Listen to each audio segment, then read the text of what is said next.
So hello everyone, कैसे हो आप सब लोग। आ चुका हूँ आप सबके सामने एक नया चैप्टर लेके, lines and angles. Class 9th का चैप्टर है ये। बहुत डिटेल में समझाऊंगा आपको कि लाइंस एंड एंगल्स का मतलब क्या होता है, उसके डेफिनेशन हम देखेंगे, उसके ऊपर ढेरों सारे सवाल देखेंगे और जितने भी आपके डाउट्स हैं वो सारे हम इस पूरे वीडियो सीरीज़ में कवर करेंगे। एकदम फ्री होके आप इस पूरी वीडियो सीरीज़ को देखना, और उसके अलावा भी अगर आपके कोई डाउट हो तो मेरे को जाके कमेंट सेक्शन में तुरंत तुरंत बताओ। हाँ आगे बोल। नहीं बता ए बता ना भाई भाई भाई मेरा भाई तो सुन बता के ना क्या भाई करेगा यार, प्लीज तू प्लीज क्या बता ना करेगा? मेरा बता अच्छा बता अच्छा बता सुन। बता। चलिए वीडियो को शुरू करते हैं और देखते हैं कि लाइंस एंड एंगल्स की बेसिक डेफिनेशन क्या हो जाती है, ये पहले जान लेते हैं। उसके बाद वीडियो सीरीज में आगे बढ़ते हैं।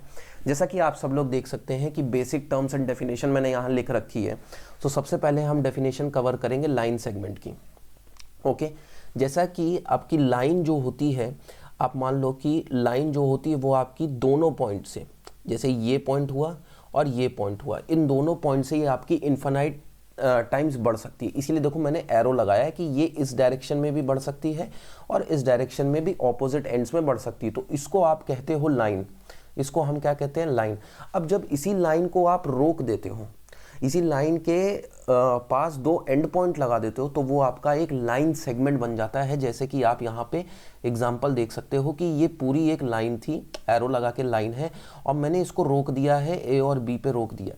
ओके, तो ये ए बी जो है, ये जो ए बी है, ये आपका क्या हो जाएगा, लाइन सेगमेंट हो जाएगा। A part of a line with to and points, जिसके अंदर एंड पॉइंट हो, जिस लाइन के अंदर एंड पॉइंट हो, उसको आप क्या बोलते हो, लाइन सेगमेंट बोलते हो। लाइन के अंदर कोई एंड पॉइंट नहीं होता, लाइन सेगमेंट के अंदर आपका एंड पॉइंट होता है, जैसा कि हमको यहाँ देखने को मिल रहा है। अब लाइन सेगमेंट को आप डिनोट कैसे करते हो, देखो जैसे मैंने ये ए बी लिखा, अब ए बी लाइन सेगमेंट, तो उसके ऊपर मैं ऐसे बार लगा दूंगा। वैसे तो हमको ये रिप्रेजेंट करने की ज़रूरत नहीं है, इस पूरे चैप्टर में हम ए बी लिखेंगे तो मतलब समझ में आ जाएगा कि अगर मान लो लाइन सेगमेंट, तो आपको ये बार लगाने की ज़रूरत नहीं है। बट ठीक है, डिटेल में बताना है तो मैंने ये आपको बता दिया। चलिए आगे बढ़ते हैं और आगे देखते हैं कि रे क्या होता है। देखो, रे लाइन का वो पार्ट होता है जो केवल एक ही डायरेक्शन में बढ़ रहा होता है। ओके, लाइन का वो पार्ट होता है जो आपका केवल एक ही डायरेक्शन में बढ़ रहा होता है, या फिर आप उसको ऐसा कह सकते हो कि उसके पास केवल और केवल एक एंड पॉइंट होता है।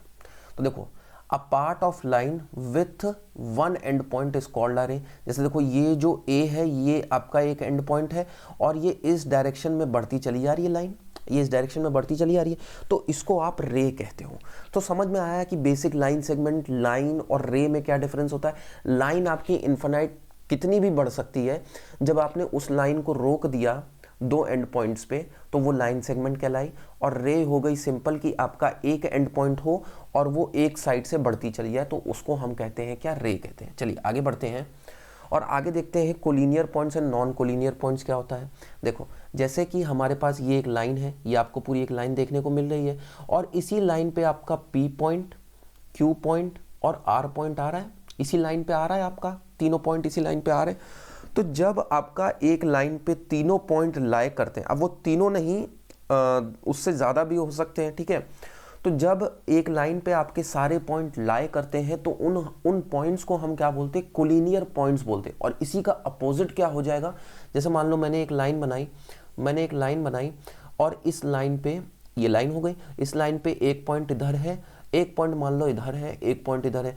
क्या ये तीनों पॉइंट्स आपके कोलिनियर दिख रहे हैं? नहीं दिख रहे भाई, क्योंकि ये तीनों पॉइंट्स, एक यहाँ आ रहा है, एक यहाँ आ रहा है और एक यहाँ आ रहा है, तो ये तीनों पॉइंट्स आपके एक लाइन पे लाई नहीं कर रहे हैं, तो इसलिए ये नॉन कोलिनियर पॉइंट्स हैं। और ये जो एग्जांपल हुआ, ये आपका किसका हुआ, कोलिनियर पॉइंट्स का एग्जांपल हुआ। तो यहाँ आप सब लोग देख सकते हो P Q R collinear points हुआ। चलिए आगे बढ़ते हैं, एंगल के बारे में समझते हैं क्या होता है। देखो, एंगल जो होता है ये आपका दो रे के बीच में फॉर्म होता है। अभी जैसे हमने देखा कि रे क्या होती है, तो देखो ये बी पॉइंट से एक रे आपकी इमर्ज हुई है, निकली है, इस तरीके से बी पॉइंट से आपकी एक रे निकली है, और उसी तरीके से बी पॉइंट से आपकी एक और रे निकली है।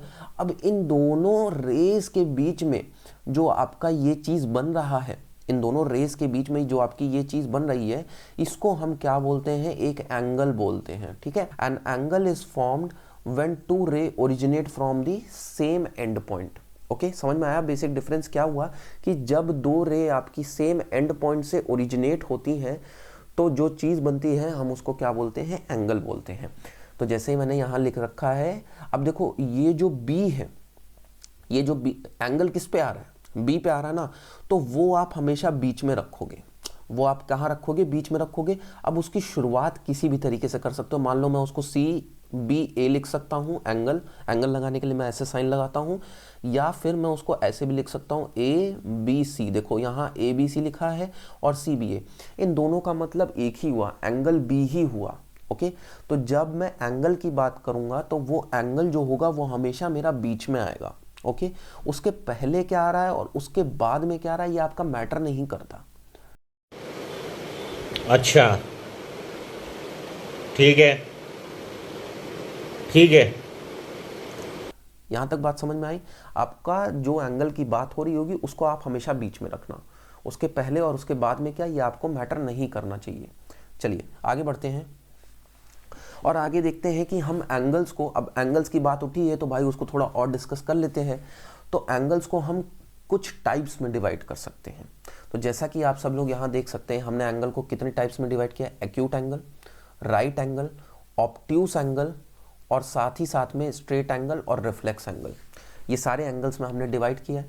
अब एक्यूट एंगल क्या होता है कि जब कोई एंगल 90 या उस 90 डिग्री से कम होता है, 90 नहीं 90 डिग्री से कम होता है, तब उस टाइप के एंगल को आप क्या बोलते हो भाई, एक्यूट एंगल बोलते हो। 90 डिग्री नहीं समझ में आया तो जैसे आपका प्रोटेक्टर हुआ, हमारा जो प्रोटेक्टर होता है, हमारा जो ये प्रोटेक्टर डी जिसको बोलते हो, इसके बीच में ये इस तरीके से ऐसे लाइन खींची रहती है, यहाँ 90 लिखा रहता है, उसके बाद मान लो 120 आ गया, उसके बाद 150 आ गया एंड सो ऑन, ऐसे चलता जाता है।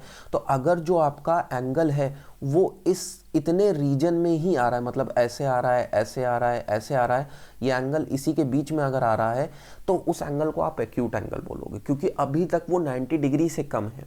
ओके, अगर मान लो वो 90 से बढ़ जाता तो उसको कुछ और कहेंगे, बट अगर वो 90 से कम है तो आप उसको एक्यूट एंगल बोलोगे। चलिए आगे बढ़ते हैं।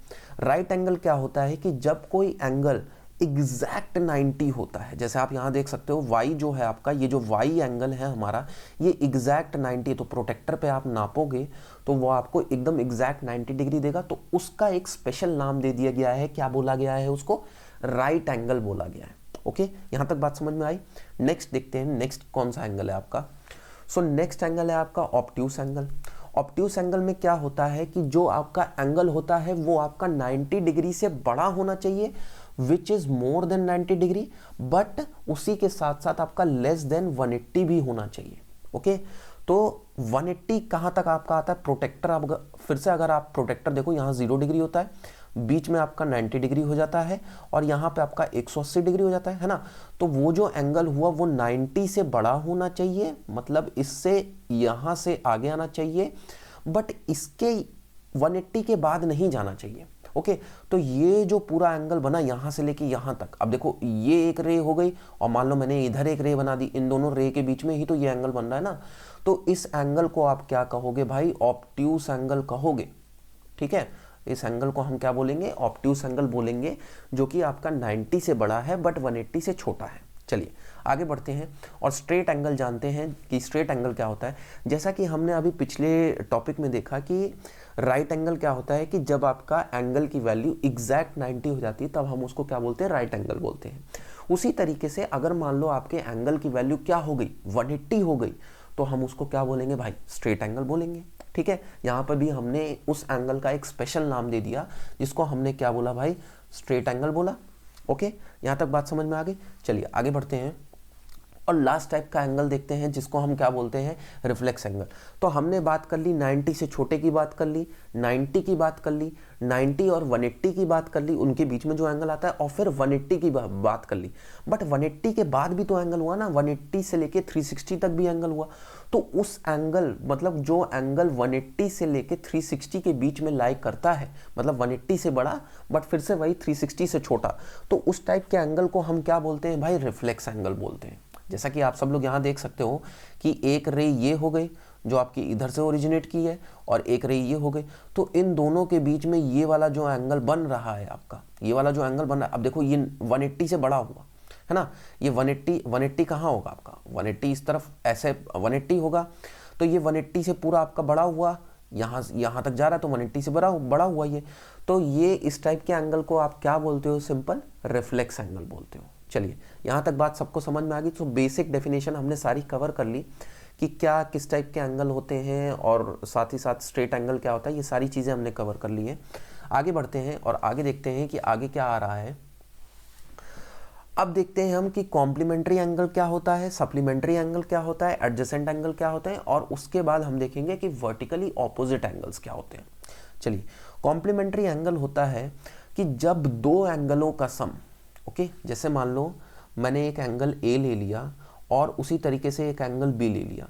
अगर angle A plus angle B ये अगर 90 डिग्री है तो ये जो दोनों एंगल हैं इनको आप क्या बोलोगे? कॉम्प्लीमेंट्री एंगल बोलोगे। ओके, मतलब इन दोनों का जो सम हो रहा है वो आपका 90 के बराबर है, तो उस एंगल को आप क्या बोलोगे? कॉम्प्लीमेंट्री एंगल बोलोगे। मतलब ये दोनों एक दूसरे के कॉम्प्लीमेंट्री हो जाएंगे। उसी तरीके से अगर आपका angle A plus angle B मान लो 180 डिग्री के बराबर हो गए, मतलब 180 के बराबर हो गए, तो ये दोनों एंगल एक दूसरे के सप्लीमेंट्री हुए। मतलब ए बी का सप्लीमेंट्री होगा और बी ए का सप्लीमेंट्री होगा। इसके ऊपर बहुत क्वेश्चन है, मैं कराऊंगा अभी आपको, आगे चल के क्वेश्चंस कराऊंगा तो आपको समझ में आएगा कि क्या कॉम्प्लीमेंट्री क्या सप्लीमेंट्री होता है। अभी आप सब लोग इसको जान लो, लिख लो थोड़ा सा कि क्या होता है। चलिए आगे बढ़ते हैं और एडजेसेंट एंगल के बारे में जानते हैं कि एडजेसेंट एंगल क्या होता है। इसको मैं समझाऊं, देखो आपका फिर से वही एंगल कैसे बनेगा। एक रे ओरिजिनेट करी जिसका एंड पॉइंट ये है और यहीं से आपकी दूसरी रे ओरिजिनेट करी, तो ये एक एंगल बना, जैसा कि आप लोग यहाँ देख सकते हो। अब मेरे को जल्दी जल्दी जाके कमेंट सेक्शन में बताओ कि इस एंगल का नाम क्या होगा, इस एंगल का नाम क्या होगा। ओके, चप्पल छूट गया। हम फर्स्ट गाड़ी चला। वीडियो को पॉज करो, सोचो थोड़ा सा इस एंगल का नाम क्या होगा। मैं बताने जा रहा हूँ। इस एंगल का नाम हो जाएगा आपका, देखो बी आपका हमेशा बीच में रहना चाहिए। उसकी शुरुआत क्या हो रही है, उसकी एंड क्या हो रही है, वो मैटर नहीं करता। तो डी बी सी मैं इस एंगल का नाम दे सकता हूँ, या फिर किसी ने अगर ऐसे सोचा हो सी बी डी सोचा हो तो वो भी सही है। ओके, तो ये दोनों एंगल का नाम हो सकता है। तो देखो अब ये जो एंगल हुआ इसका जो पड़ोसी हुआ, इसका जो जस्ट अपोजिट हुआ, मतलब जब पड़ोसी हुआ आपका, उसी को हम एडजेसेंट बोलेंगे। ये वाला जो एंगल होगा ये आपका इस वाले एंगल का एडजेसेंट हो जाएगा। अब ये एंगल कौन सा है भाई? फिर से बी बीच में आना चाहिए। ये देखो बी पे ही तो एंगल फॉर्म हो रहा है ना, बी बीच में आना चाहिए। बट यहाँ पे आपका कहाँ से शुरुआत हो रही है? ए से शुरुआत हो रही है, ये ए से शुरुआत हो रही है और एंड कहाँ हो रहा है आपका? डी पे हो रहा है, या फिर इसका दूसरा नाम भी क्या दे सकते हो आप? डी बी ए भी दे सकते हो। तो देखो ऐसे चलोगे आप, डी से चले बी पे एंगल बना और ए की तरफ फिर आप गए, या फिर आप ए से गए और फिर यहाँ पे बी पे एंगल बना और फिर डी की तरफ मुड़ लिया आप। ठीक है, तो ये दोनों एंगल आपके क्या हो गए? एडजेसेंट एंगल हो गए। अब देखो ये जो पूरा एंगल ए बी सी था, ये जो आपका पूरा एंगल ए बी सी बन रहा था और उसको एक रे जो है वो ऐसे काट रही थी, यहाँ पे एक एंगल बन रहा था और यहाँ पे एक एंगल बन रहा था। तो ये था आपका क्या? Angle A B C. यहाँ पे आपका ए था, यहाँ आपका बी था और यहाँ आपका सी था। ए बी सी था, ये आपका दो हिस्सों में डिवाइड हो रहा है। वो दो एंगल क्या है आपके? दो हिस्से क्या है? एंगल्स हैं। वो दोनों एंगल क्या है? एक एंगल ये और एक एंगल ये है भाई। तो इस एंगल को क्या दे सकते हो आप? ए बी डी दे सकते हो, और उसी के साथ साथ इस एंगल को आप क्या दे सकते हो? एंगल डी बी सी दे सकते हो। तो इन दोनों एंगल को ये वाला एंगल और ये वाला एंगल एक दूसरे के एडजेसेंट एंगल हुए। यहाँ तक बात समझ में आ गई? चलिए आगे बढ़ते हैं। क्या बात है सर, क्या बात है सर, क्या बात, ये बात है। और देखते हैं वर्टिकली ऑपोजिट एंगल्स क्या होते हैं। जैसा कि हम सब यहाँ देख सकते हैं, हमारे पास दो लाइन सेगमेंट हमको मिल रहे हैं। एक है लाइन सेगमेंट आपका क्या है? ए बी लाइन सेगमेंट है, और उसी तरीके से दूसरा लाइन सेगमेंट क्या है आपका? सी डी लाइन सेगमेंट है। ये दोनों लाइन सेगमेंट एक दूसरे को कहाँ पे इंटरसेक्ट कर रहे हैं? वो इंटरसेक्टिंग वाला पॉइंट क्या है? ये ओ पॉइंट इंटरसेक्टिंग वाला पॉइंट है। एक दूसरे को ओ पॉइंट पे ये दोनों काट रहे हैं। तो जब जिस पॉइंट पे दो लाइन इंटरसेक्ट करती हैं तो उस लाइन के जो ऑपोजिट एंगल्स होते हैं उन्हीं एंगल्स को हम क्या बोलते हैं? वर्टिकली ऑपोजिट एंगल्स बोलते हैं। तो जैसे अगर मैंने एंगल लिया एंगल ए ओ डी, तो इसके ऑपोजिट कौन सा हो जाएगा? ऑपोजिट मतलब उसके सामने वाला।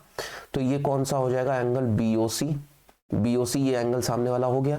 और उसी तरीके से एंगल मैं लूं बी ओ डी लूं, तो तो इसके जस्ट सामने वाला कौन सा हो जाएगा, एंगल AOC हो जाएगा। ओके, तो इसको हम कहते हैं क्या, वर्टिकली ऑपोजिट एंगल्स कहते हैं। अब देखते हैं लीनियर पेयर ऑफ एंगल्स क्या होता है।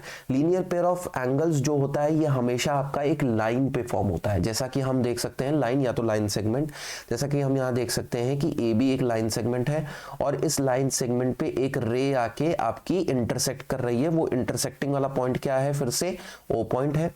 तो ये जिस पॉइंट पे इंटरसेक्ट करती है रे, उस पॉइंट के एडजेसेंट जो एंगल होते हैं उन्हीं एंगल्स को हम क्या बोलते हैं भाई, लीनियर पेयर ऑफ एंगल्स बोलते हैं।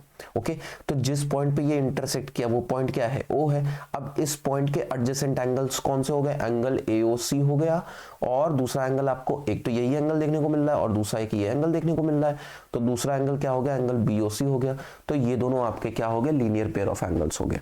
अब इसी के रिलेटेड हमारी एक पहली एग्जॉम आती है, वो क्या है आपकी, ये फर्स्ट एग्जॉम क्या कहती है कि अगर मान लो आपका वो लाइन सेगमेंट पे जो रे गिर रही है, तो वो जो एडजेसेंट एंगल्स बने उनका सम हमेशा कितना होगा भाई, 180 डिग्री होगा। तो एंगल कौन कौन से थे आपके, AOC प्लस एंगल कौन सा था दूसरा, BOC। ये आपका किसके बराबर होगा, 180 डिग्री के बराबर होगा। तो ये आपकी क्या कहलाती है, लीनियर पेयर प्रॉपर्टी कहलाती है, या एक्सॉम 1 भी कह सकते हो, लीनियर पेयर एंगल्स भी कह सकते हैं हम इसको। तो ये बात हुई कि जो भी आपके लीनियर पेयर ऑफ एंगल्स होंगे उनका सम हमेशा कितना होगा, 180 डिग्री होगा। बट यस, नोट देने वाली बात ये है हमारी कि ये हमेशा आपका किस पे फॉर्म होगा, एक लाइन पे फॉर्म होगा। Okay, so line is must, तो लाइन होना हमारा बहुत जरूरी है। अगर लाइन नहीं हुआ तो हमारा लीनियर पेयर एंगल्स फॉर्म नहीं होगा। चलिए आगे देखते हैं थ्योरम 1 क्या कह रही है। जैसा कि हमने वर्टिकली ऑपोजिट एंगल्स के बारे में पढ़ा था कि दो लाइन जब इंटरसेक्ट कर रही होती हैं तो इंटरसेक्ट करने के बाद जिस पॉइंट पे इंटरसेक्ट हो रही होती हैं उनके जो एंगल्स ऑपोजिट हो जाते हैं उनको हम क्या बोलते हैं, वर्टिकली ऑपोजिट एंगल। अब थ्योरम 1 बोलती है कि if two line intersect each other then the vertically opposite angles are equal। Okay, so जो वर्टिकली ऑपोजिट एंगल्स होते हैं वो हमेशा आपके क्या होते हैं, इक्वल होते हैं। तो एंगल AOD जैसा कौन सा, ये आपका पहला वाला एक एंगल आपने लिया, तो इसके वर्टिकली ऑपोजिट कौन सा एंगल होगा, एंगल BOC। ओके, ये दोनों एंगल हुए, तो थ्योरम 1 के हिसाब से ये दोनों एंगल बराबर होंगे। ओके, उसी तरीके से अगर मैंने एक और वर्टिकली ऑपोजिट एंगल लिया, वो लिया मैंने BOD, ये आपका किसके बराबर होगा, एंगल AOC के बराबर होगा। तो यही आपकी थ्योरम 1 बोलती है, जिसको हम क्या बोलते हैं, vertically opposite angles are equal. ये प्रॉपर्टी हो गई। ओके,